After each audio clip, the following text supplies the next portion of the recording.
बिस्मिल्लाहिर्रहमानिर्रहीम। अस्सलाम वालेकुम नाज़रीन, आप यूट्यूब चैनल देख रहे हैं। मैं इमरान खान हूँ। क्रैकडाउन शुरू कर दिया जी। पाकिस्तान की जो इम्पोर्टेड गवर्नमेंट है उन्होंने पब्लिक के घरों के ऊपर, ख़ास तौर पे पाकिस्तान तहरीक इंसाफ के जो रहनुमा हैं, जो उनके चीदा चीदा लोग हैं, उनके घरों पे क्रैकडाउन रात गए शुरू किया गया है। मैं सुबह सुबह के वक्त ये वीडियो रिकॉर्ड करवा रहा हूँ और अब तक की इतला के मुताबिक जहाँ छापे मारे गए हैं अहम जगहों पे, मैं आपको उनके बारे में बता देता हूँ। असद उमर के घर पे, बाबर अवान के घर पे, हमाद अजहर के घर पे, फवाद चौधरी के घर पे, महमूद रशीद, एजाज चौधरी और इनके घरों पे, मियां असलम इकबाल के घर पे, वहां पे तो पुलिस को मुज़ामत का सामना करना पड़ा। उनके एक भाई को गालिबन गिरफ्तार किया, लेकिन उसके बाद जब पुलिस मियां असलम को पकड़ने आई तो अहले मोहल्ला जाग गए बहुत बड़ी तादाद में, क्योंकि वो एक मोहल्ले में रहते हैं। तो वहाँ रिएक्शन आया लोगों का और लोगों ने पुलिस को भगा दिया। वहां पे पुलिस को मुज़ामत का सामना करना पड़ा।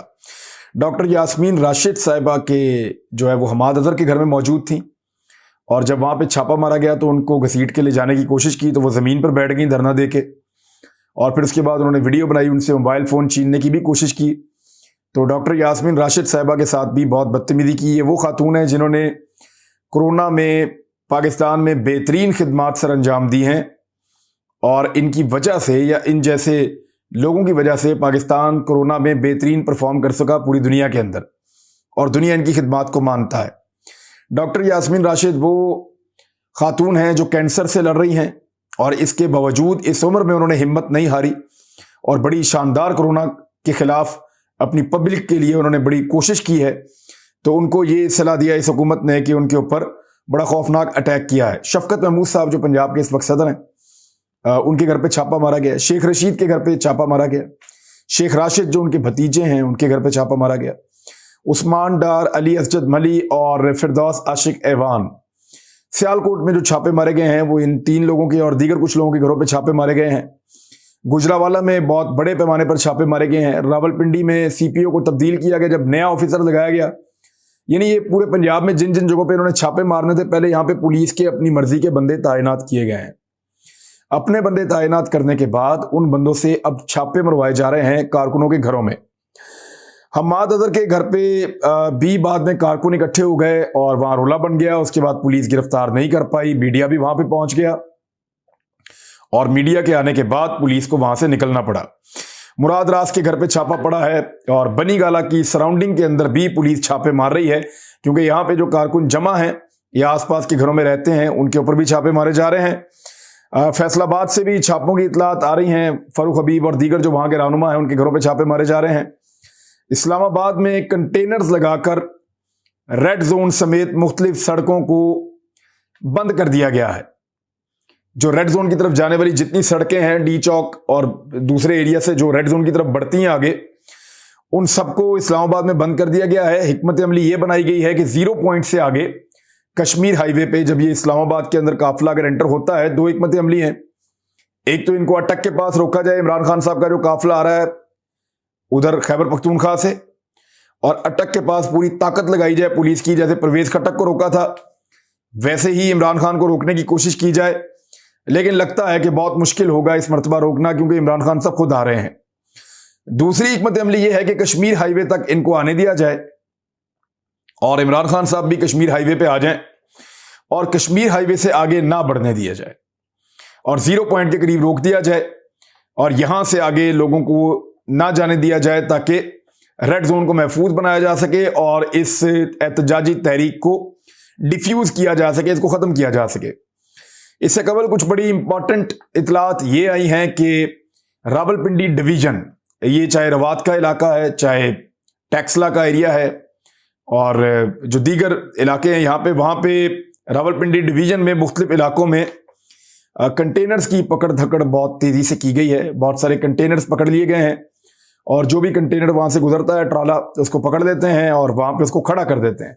तो पुलिस ने सबसे चाबियाँ ले ली हैं और लोगों को वहीं पर खड़ा रखा है कि हम आपको बताएंगे कि कंटेनर कहाँ लेकर जाना है और किस जगह पर जाके सड़क को बंद करना है।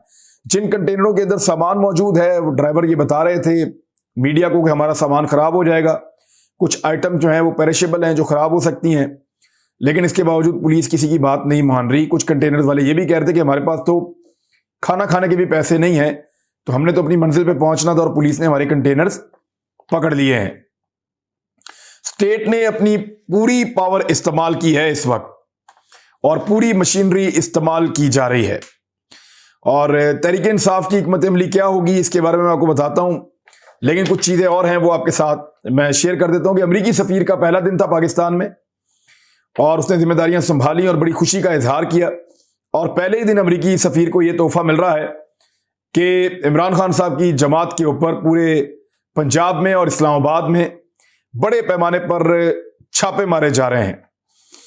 एक बड़ी इंपॉर्टेंट चीज यह है कि अगर यही कुछ इमरान खान साहब के दौर में होता, जो कभी नहीं हुआ, मैं आपको भी मिसालें देता हूं उसकी, तो अब तक एमक्यूएम और बाकी जो उनके इत्तेहादी हैं वो धमकी लगा चुके होते कि हम आपकी हुकूमत से अलग हो जाएंगे, और पीपल्स पार्टी एहतजाज की कॉल दे चुकी होती। इंसानी हकूक की तंजीमें जो हैं वो आसमान सर पर उठा चुकी होती और जमीन आसमान उन्होंने एक कर दिया होता। लेकिन अभी तक कोई नहीं जागा, किसी अदालत ने नोटिस नहीं लिया, किसी जगह पे रात को अदालत नहीं खुली। अब तक की इत्तला के मुताबिक, मैं फजर की नमाज के बाद ये वीडियो कर रहा हूं, और किसी ने इंसानी हकूक की बात नहीं की। चादर और चार दीवारी का तकद्दुस पामाल किया गया और सैकड़ों जगहों पे किया गया। मैं आपको सैकड़ों कह रहा हूं तो ये सैकड़ों ही हैं, क्योंकि लगभग कोई 50 से ज्यादा जगह तो सिर्फ लाहौर में रिपोर्ट हुई हैं जहां कारकुनों के घरों के अंदर छापे मारे गए हैं। हत्ता के जस्टिस रिटायर्ड नासरा जावेद इकबाल, ये हजरत अल्लामा इकबाल रहमतुल्लाह अलैह की बहू हैं और जावेद इकबाल साहब की अहलियां हैं और वलीद इकबाल की वालदा हैं। तो इनके घर के ऊपर, क्योंकि ये बड़ा एक पाकिस्तान का मोहतरम खानदान है, इनकी बड़ी इज्जत है पाकिस्तान में, तो नासिरा जावेद इकबाल साहिबा के घर के ऊपर पुलिस पहुंची और उन्होंने दरवाजा खटखटाया। जब दरवाजा नहीं खुला तो उन्होंने अपना जो डाला है, गाड़ी डबल केबन जो गाड़ी पुलिस के बाद होती है डाला, उसको मार के उन्होंने दरवाजा तोड़ दिया। और बकौल नासिरा जावेद इकबाल साहिबा के उनके घर के अंदर पुलिस दाखिल हुई। उन्होंने बहुत बदतमीजी की, जो एक चौकीदार था उसके साथ भी बदतमीजी की, और वो ये कह रही थी कि ये क्या तरीकाकार है, मैंने आज तक कानून नहीं तोड़ा, बल्कि कानून के तहफ्फुज के लिए मैं हमेशा मौजूद रही। दरवाजा तोड़कर ये मेरे घर में दाखिल हुए हैं। क्या ऐसे मुहज़्ज़ब माशरों में होता है? ये डाकुओं के राज में ही हो सकता है जो हमारे साथ हो रहा है। 8 बंदे थे जो मेरे घर पे आए और वो पुलिस की यूनिफॉर्म में थे। अब ये अल्लामा इकबाल की बहू के साथ ये सलूक किया जा रहा है। यानी आपको याद है मरियम नवाज के वहां पे कैप्टन सफदर ने जो एक रक्स किया था कायद आज़म मोहम्मद अली जिन्ना के मज़ार के ऊपर, बाबा कौम के मज़ार पे, और तौहीन की थी उस मज़ार की।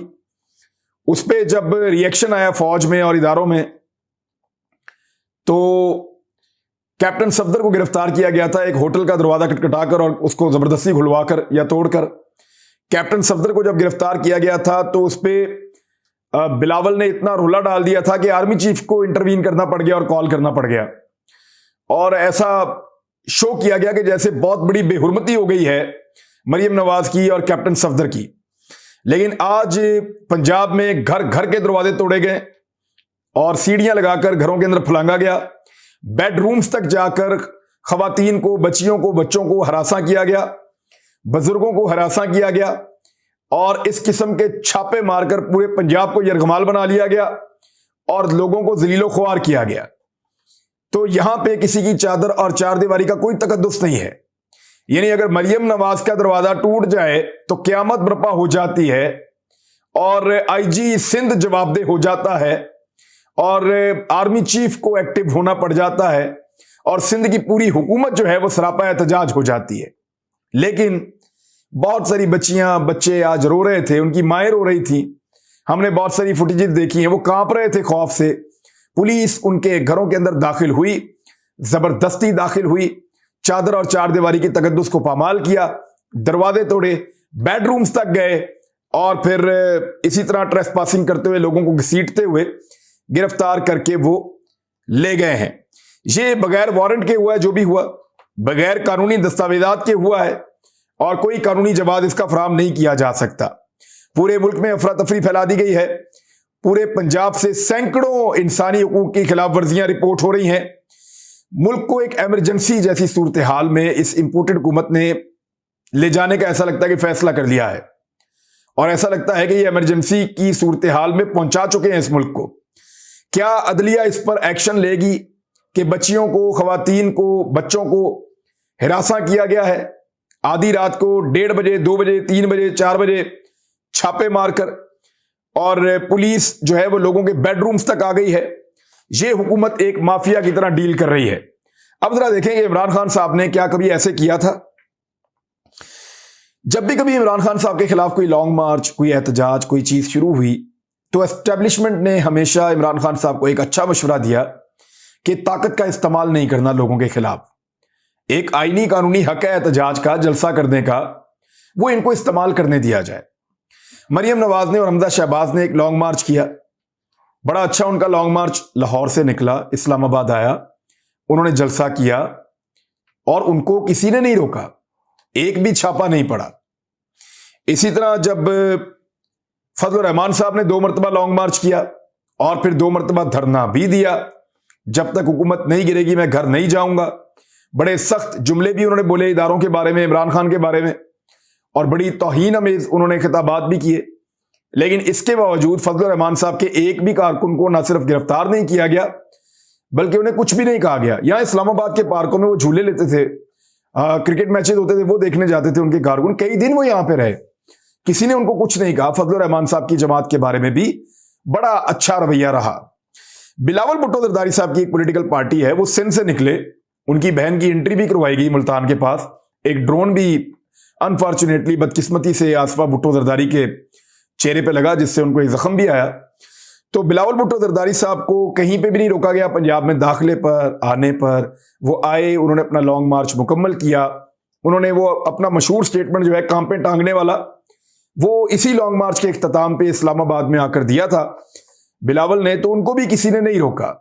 तो एस्टेब्लिशमेंट ने हमेशा इमरान खान साहब को अच्छा मशवरा दिया कि ताकत का इस्तेमाल पब्लिक के खिलाफ नहीं करना, बल्कि लोगों का जो आईनी और कानूनी हक है वो इस्तेमाल करने दिया जाए उन्हें, और हमेशा एक फ्री हैंड दिया गया। यही तरीके इंसाफ की हिकमत अमली रही है। मगर इस मर्तबा हमें कहीं कोई एस्टेब्लिशमेंट का मशवरा मानता हुआ दिखाई नहीं दे रहा। या तो पाकिस्तान की एस्टेब्लिशमेंट ये मशवरा नहीं दे रही कि लोगों का एहतजाज का हक है उनको करने दिया जाए, जिस तरह वो इमरान खान साहब के दौर में मशवरा दिया जाता था, तो या फिर एस्टेब्लिशमेंट का मशवरा माना नहीं जा रहा। क्योंकि कभी भी पाकिस्तान के इदारे जो हैं वो नहीं चाहते पाकिस्तान में तसादुम जैसी फिजा पैदा हो। इस किस्म का जब माहौल पैदा होता है तो उससे तसादुम के इम्कानात बढ़ जाते हैं, और जो पॉलिटिकल पार्टी एहतजाज कर रही होती है उसी को फायदा होता है। याद रखिएगा, इसके बेनिफिशरी पाकिस्तान तहरीक इंसाफ के लोग होंगे। जिस तरह छापे मारे गए हैं, जिस तरह की हरकतें की गई हैं, इसका बेनिफिट पाकिस्तान तहरीक इंसाफ को होगा। हमजा शहबाज की हुकूमत पता नहीं चलती है या नहीं चलती, लेकिन उन्होंने अपने मनपसंद पुलिस वालों के जरिए से बहुत ज्यादा अफरा तफरी फैला दी है पूरे पंजाब के अंदर, और किसी का घर भी महफूज नहीं छोड़ा। मॉडल टाउन के अंदर एक रिटायर फौजी हैं, उनका ताल्लुक भी पाकिस्तान तहरीक इंसाफ से है। उनके घर पे जब पुलिस ने रात गए छापा मारा और दीवार फलांग रहे थे, तो बकौल उनको लगा कि चोर आ गया है।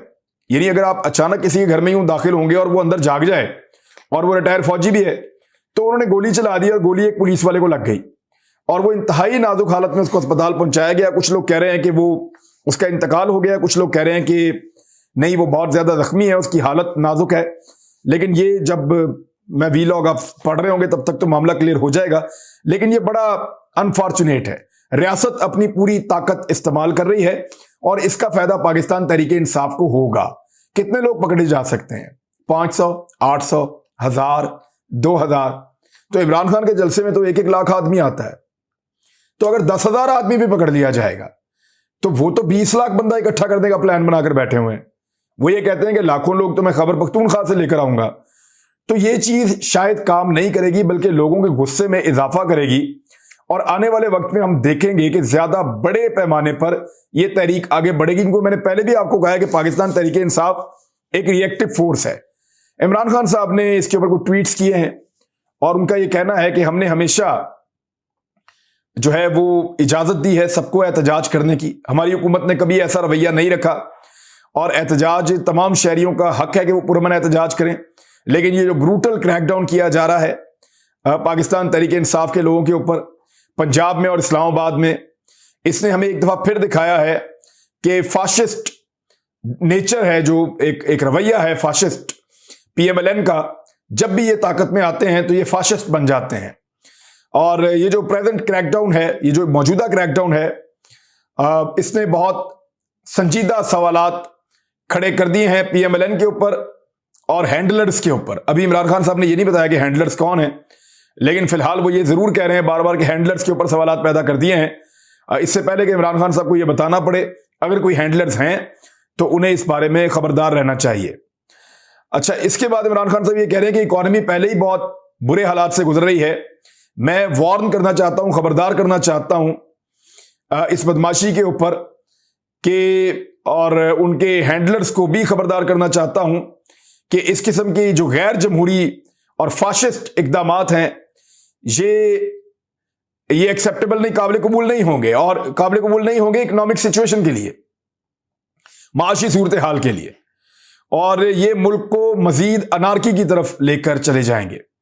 ये इमरान खान साहब ने ट्वीट किए हैं और मुख्तलिफ लोग ट्वीट कर रहे हैं, वो बता रहे हैं सूरत हाल के बारे में। तो सूरत हाल काफी कशीदा है। देखना यह है कि अब जब आप ये वीलॉग सुन रहे हैं, आज के दिन में अदालतें इसके ऊपर क्या नोटिस लेती हैं, उनका एक्शन क्या होता है और वो किस तरीके से इन हालात को कंट्रोल करते हैं। क्योंकि अब ये इंसानी हकूक का मामला है, अब ये मामला है चादर और चार दीवारी का, अब ये मामला है कि लोगों के घरों के अंदर उनके बेडरूम्स तक घुस जाने का मामला है, और जगह जगह पर पुलिस ने यह किया है। इसके ऊपर दुनिया का कोई भी जुडिशियल सिस्टम या दुनिया की गई से गई इंसानी हकूक की तंजीम भी खामोश नहीं रह सकती, इसके ऊपर बात करनी पड़ेगी, वरना हमारे पूरे निजाम के ऊपर एक बड़ा सवालिया निशान खड़ा हो जाएगा। अब तक के लिए इतना ही। अपना ख्याल रखिएगा, अपने इस चैनल का भी। अल्लाह हाफिज।